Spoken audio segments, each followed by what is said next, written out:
What's up?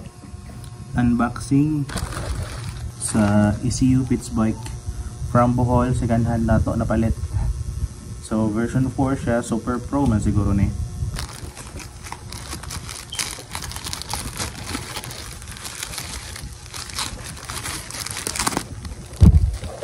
So okay kayo kay naka-bubble wrap.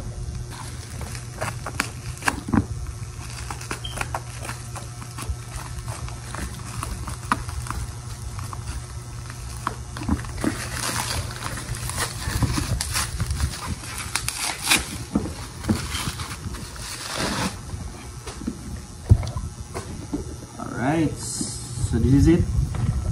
Pitts bike model Sniper 150 version 1 ECU, Super Pro version 4.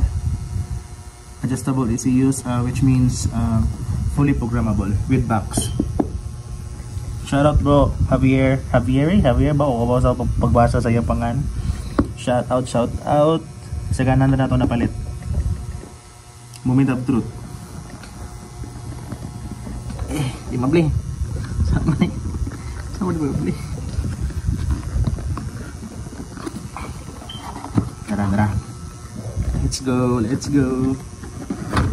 Alright, this is it.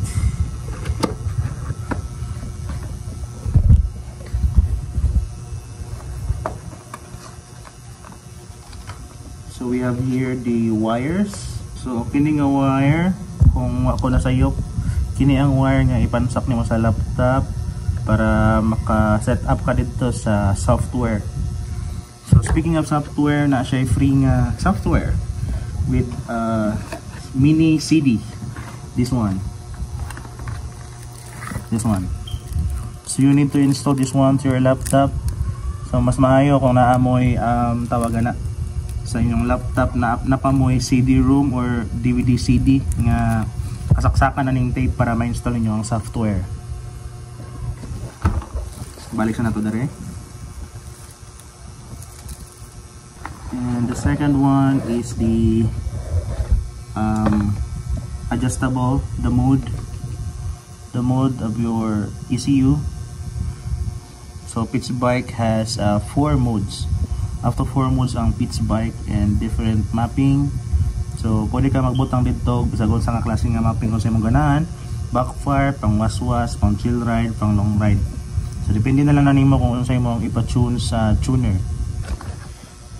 And syempre, the ECU itself, Pitts bike version 4 Super Pro for Sniper 150 version 1.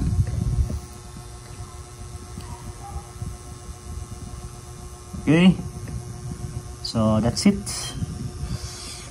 Mangita sa taglaptop nga na ay CD, DVD para ma-install na to ang software on niya ato i-set up. Let's go.